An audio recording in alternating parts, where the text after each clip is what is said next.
Hi, thanks for joining us. Jane from the Bolt Quilt Shop here in Monroe, Connecticut. It's Sunday, March 29th, 2020, still in the midst of this COVID-19 epidemic, and I am here with you. I hope you're all feeling okay, getting through this together, and we are going to be sharing some sewing tips and tricks and hints on how to make the medical masks.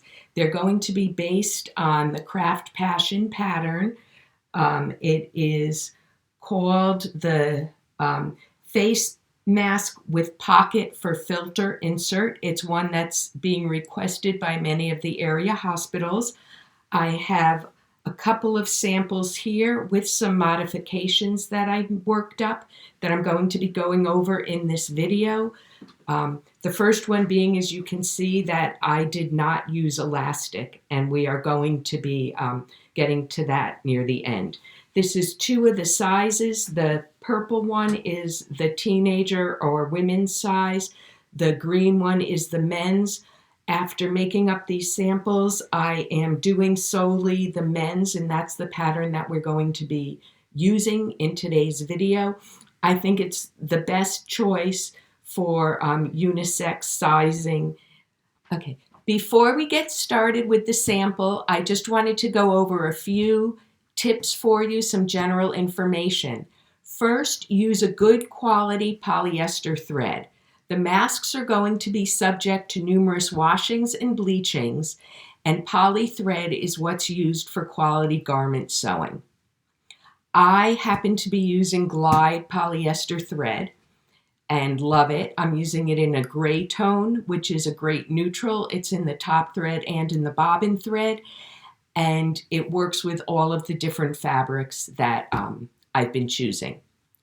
Hospitals are requesting tightly woven fabrics be used. Batik fabrics are tightly woven from their production process. Other quilting cottons may be tightly woven as well, even if it's not as tight as the batik. I suggest not using stretch jersey nor flannel. I'm going to be using cotton batiks. It's going to be a print for the outside and a solid white cotton batik for the inside. The needles that I like to use are the Oregon size 12 needles. These are a sharp needle and are great for the fabrics because they don't shred the fibers. Now I'm going to discuss the tools and supplies. First, you are going to print out 2 copies of the pocket main fabric template and 1 copy of the pocket lining fabric template. And again, these are the man sizes.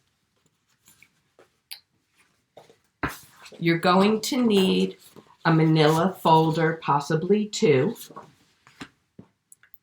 I use a ceramic pencil. You're going to need either a safety pin or the fast turn for turning a tube for the drawstring. Here's a safety pin. And the rulers that I like to use are a 3x18 and a 5-inch square for these. You're also going to need your rotary cutter, your mat, and of course your sewing machine. Now you're going to take your templates that you printed out and you're going to rough cut them out. Remember, it's 2 of your pocket main fabric templates and 1 of your pocket lining fabric template. You're going to glue them onto your manila folder, and then you're going to cut them out. Now what you're going to do is you're going to cut 1 of the pocket main fabric templates out on the sewing line. So you're cutting away the seam allowance. The other one, you're going to take the pocket main fabric pattern and you're going to, that will be glued onto the folder, and you're going to cut that out on your seam allowance line. These are 3/8 of an inch, and this right here is an inch. For your pocket lining fabric template, you're going to have that glued onto your folder, and you're going to cut that out also on your seam allowance line. You have a 1/2 inch seam allowance on your straight side, and everywhere else is 3/8 of an inch. Okay, so what you're going to do is, once you have your templates all made up, you're going to take your fabric and you're going to lay your templates, your lining template with your seam allowance on your fabric. I use the ceramic pencil and trace out your pattern piece. Now you'll notice that the template for the main fabric without the seam allowance is the same size as your lining template without seam allowance. So I'm going to take this template, and since our seam allowance for our lining is a 1/2 inch, I'm going to take my ruler with the 1/2 inch mark, lay it along my traced line, and then place my template next to the ruler. I'll take the ruler away and then draw around the template. And I'll go around the whole thing. What that will do is give me a lining piece that looks like this, and an outer piece that looks like this with the 1 inch seam allowance. One other marking that we're going to make on our lining piece only, that's the inner layer, is going to be a line 1/4 of an inch in from the sew line on the straight side. So this is a 1/2 inch. We're going to take the ruler, lay it on your sew line, and bring it in 1/4 of an inch. So I'm laying my ruler like so. And you're going to do this on both sides. Okay? This one I haven't marked the template out, but I know I'm going to be going in 3/4 of an inch from the edge, because it's the 1/2 inch seam allowance plus another 1/4 inch that the pattern calls for. Okay? So that's the way that they both look. The first thing that we're going to stitch now is your curved side on both your outer and your inner linings. I am using, as I mentioned, the polyester glide thread, a size 12 sharp organ needle, and I have my stitch set to about 2.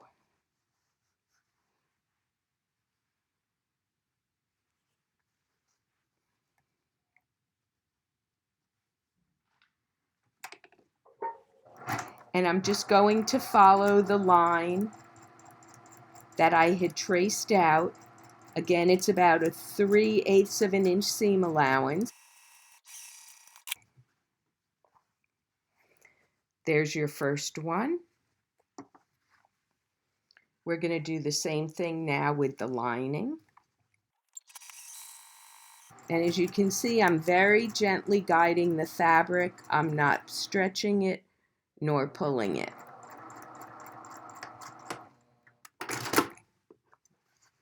And there's the second one. Now what we're going to do, once this curved seam is sewn, I am going to top stitch both of the pieces, and then after it's top stitched, we're going to clip the curve. I am top stitching it very close to the seam, and you do have to play with it a little bit because it is a curved seam. Okay. And the top stitching takes place on the right side. So the wrong side is down. And I have finger pressed the seam allowance to one side and going to gently guide it.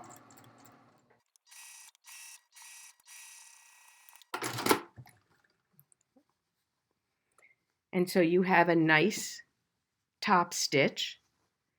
This is what it looks like on the inside. And then along the curves, and you can see where it's puckering, we're going to just trim into that seam allowance a little bit. You don't want to get too close because you don't want to compromise the strength of the stitches. But this was one modification that I made to the pattern. She has you clip first and then top stitch, but I find that it's easier to top stitch first and then clip.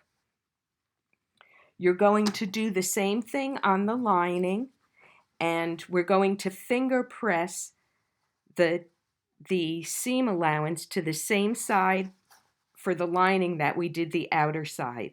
And that way, when they nest together, when we're putting the mask together, it's going to sew together very nicely. So for the mask outer lining, I finger pressed it to the right. I'm doing the same thing with this lining.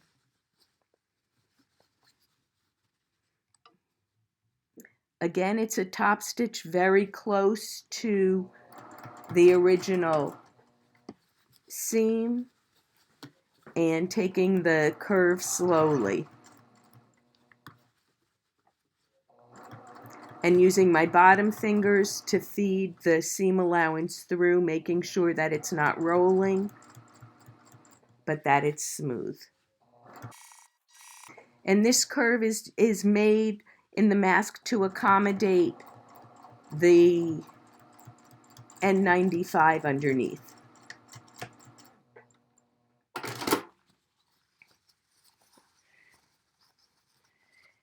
And you can see that nice top stitch as well. And then here is the inside. Oops, there's a little, oh no, that was, you can see there was a little pleat formed, but it's in the seam allowance. It's not actually with the stitching. And that's one spot that I will just cut into to get rid of that pleat.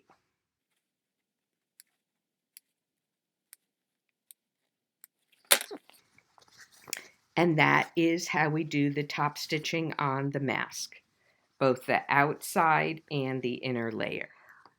The next step is one where we're focusing on the lining and finishing off the edge for the sleeve or the insert where the filter is going to go.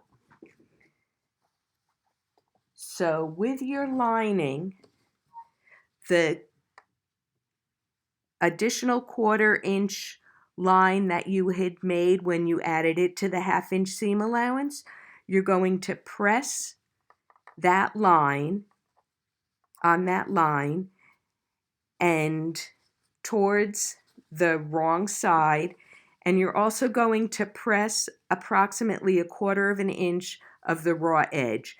So we're hiding the raw edge inside, and then we're just going to top stitch along the edge here. And we're going to do that on both sides. So I have pressed mine already. The 1/4 inch has been pressed in as well. And you can see we're folding it on the 1/2 inch plus the 1/4 inch mark.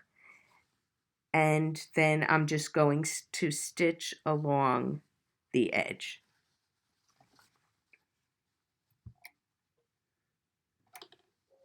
And it's going to give it a nice finish. I like to lock stitch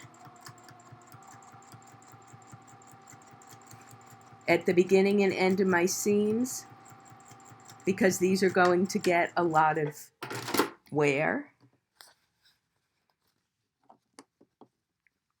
One side is done.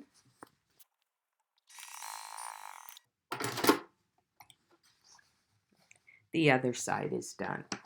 And now what I am going to do is just trim these little corners that are peeking out.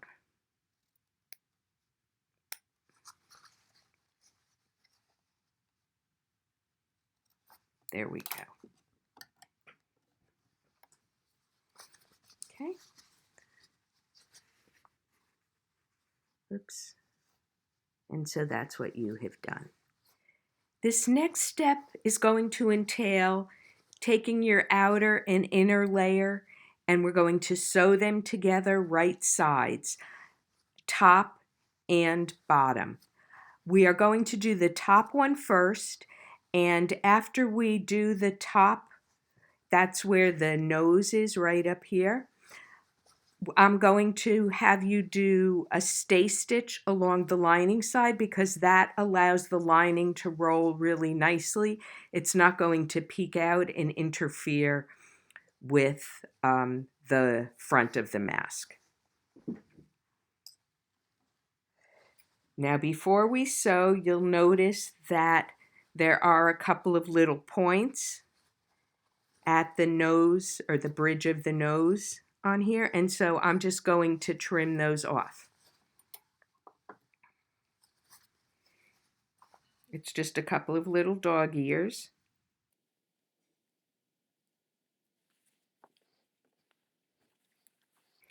And I like to trim them off from the right side so that I know that I'm getting a good cut without cutting off too much. And this is where the two seams, the top stitch seams, are going to nest into each other. We're putting right sides together. You're going to see that your outer layer is longer than your lining layer. You want it to be that way. I am working out towards the center, so I've nested my top stitch seams, and I'm going to place one pin there.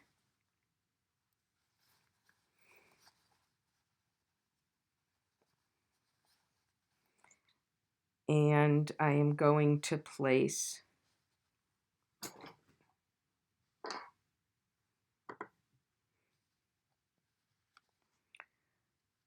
one pin here. You can see also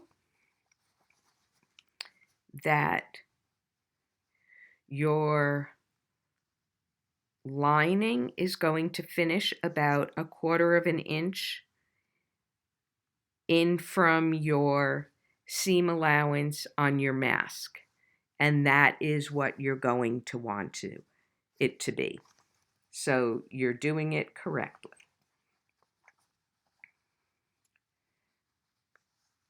And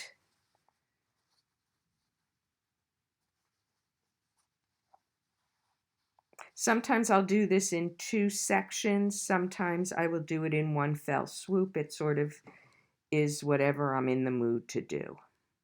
And remember, this is going to be with a 3/8 of an inch seam allowance. So on the Juki, for example, you're going to be following the 10, which falls between your 1/4 inch marking and your 5/8 inch marking on your plate.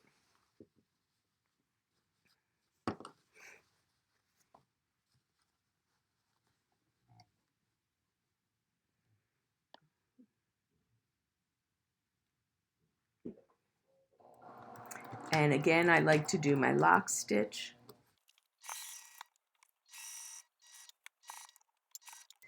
I like a knee lift with my machine because it allows me to keep my fingers on my project, especially when I'm sewing curves and I am making adjustments to the seam allowance as I'm going along the curve.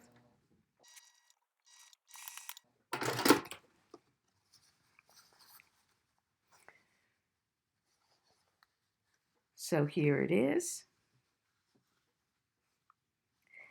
And in this instance, here, I'm just going to trim my little threads. In this instance, I'm going to clip gently into the curves.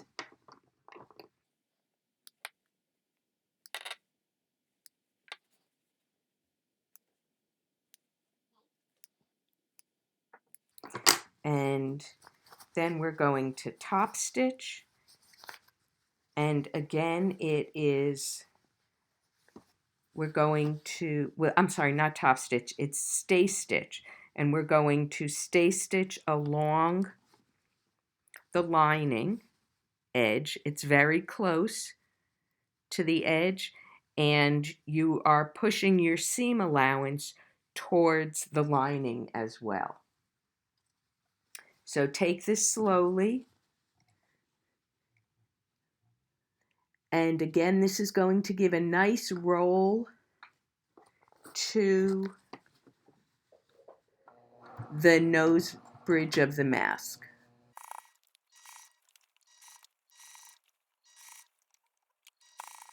Again, if you have a knee bar, it's nice to make adjustments with, and you don't have to take your hands off of your project.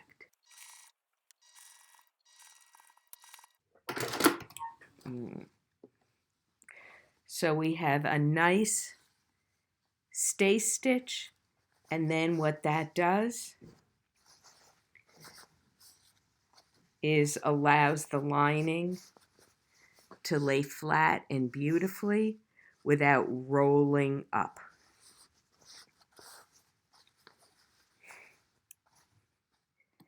We're now going to sew together the bottom edge as well, right sides together for the lining and the outer fabric.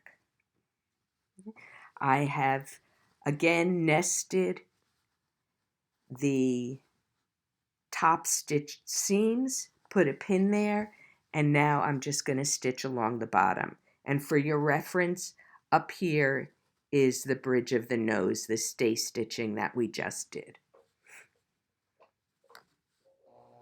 And again, this is also 3/8 of an inch, and I am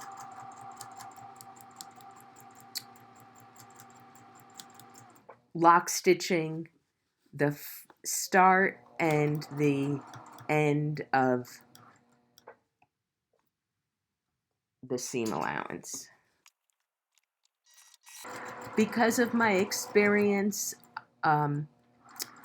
with garment sewing and such, I tend to use very, very few pins, but you are welcome to put in whatever pins you need to keep everything in place. And we're going to, once this seam is done, I'm just going to trim the threads and just make a couple of clips along where the curve is. I'm now going to turn it inside right sides out and give it a good press. When you clip your seams after stitching the top and the bottom inner and outer pieces together, clip on each side, top and bottom, about 1/2 of an inch in from the edge. That is going to be helpful because for this next step, we're going to turn the raw edge in over the top and bottom of the outer layers, and we're just going to top stitch those. So here it is, it's your top and your bottom. You can press it in and just top stitch. This is, you can't see it really here on the finished mask, but it's going to be part of the channel that we make for the drawstring. And you're just going to sew it to the lining edge opening. So I just went to the edge.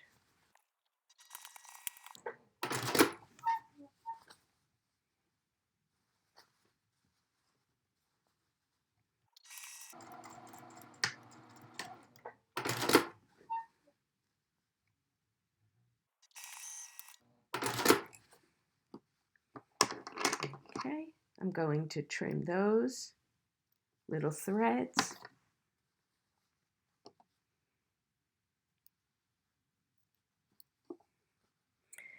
And you can see that this is what we've done.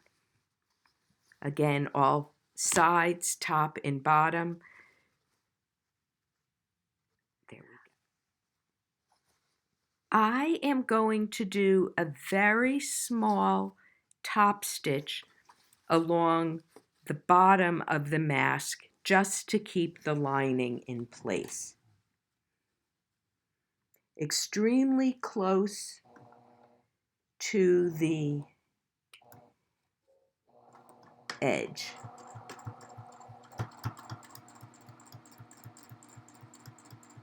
But this will keep the lining from rolling.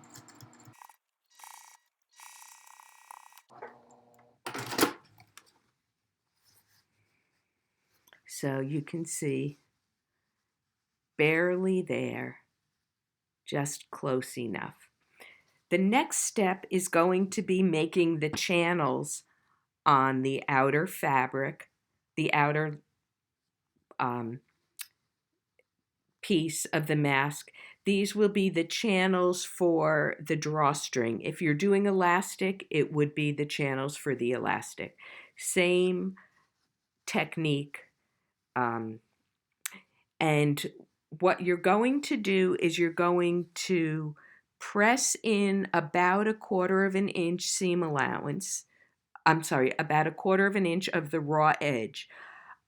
You may find, depending on what size elastic you're using, that 1/4 of an inch may not give you enough room in the channel. So if it's smaller than 1/4 of an inch, that's fine. It won't compromise the integrity of the mask. Once you've pressed that little bit of raw edge in, you're going to fold the side in again with the folded edge meeting the finished edge of the lining. Okay, so again, here's the bridge of the nose, here's your bottom, here's your side. This is the inside.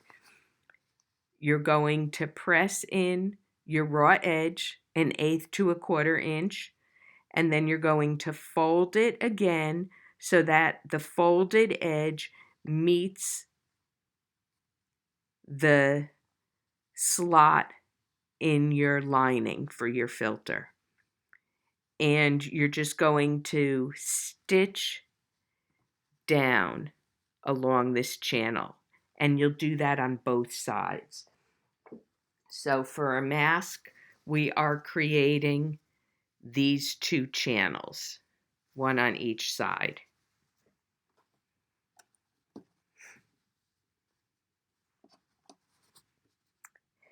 And for this, because it gets a lot of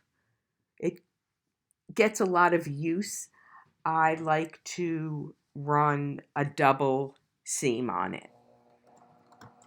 So one right next to each other. And again, as always, when it comes to making this, lock stitching, both the start and the end.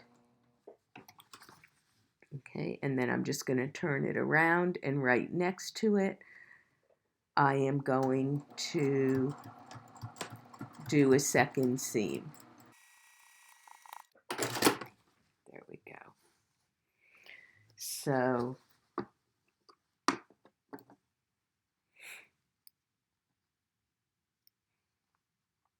just trimming off those ends.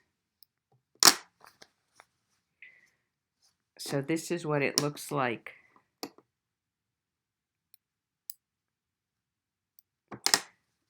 from the front. This is what it looks like from the back. But just that top stitching. And we'll do that on both sides. So on this side, folding in that raw edge, and then folding it in again to create the channel, and stitching right next to the slot in the lining.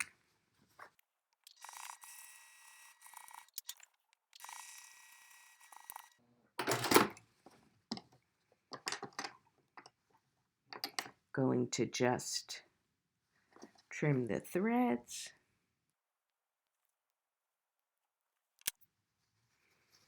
And there it is. Press those out. Okay, so you're almost done. You can set this mask piece aside, and what we're going to do now is focus on making the drawstring. You're going to cut a strip of fabric 1 inch wide by between 44 and 56 inches long. If you don't have a width of fabric, just cut a few strips, put them together as though you were making quilt binding so that you end up with one long strip. Preferably straight grain is the strongest grain, so it's ideal for these drawstrings, but cross grain is fine too, so whatever you have and whatever works for you. You're going to sew a tube by putting the right sides together and lengthwise down this strip of fabric. You're just going to sew it closed.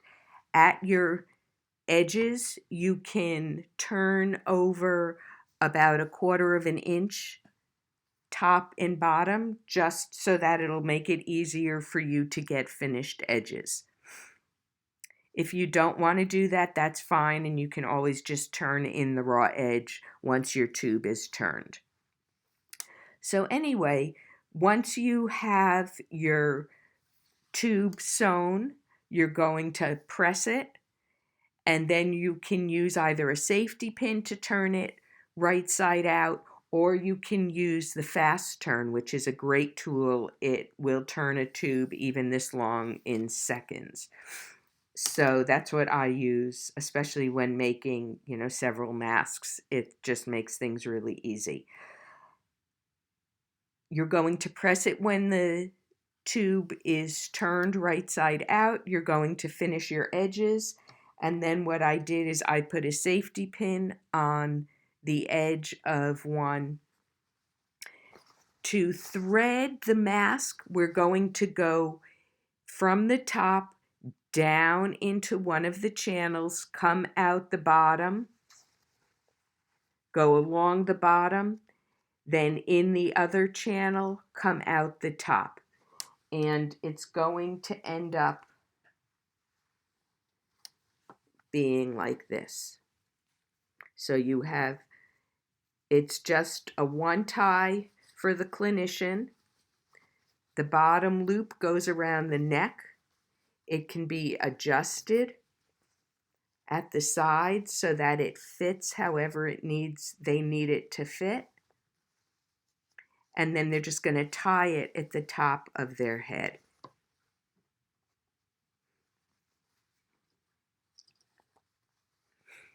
So we're going to go down one channel from the top.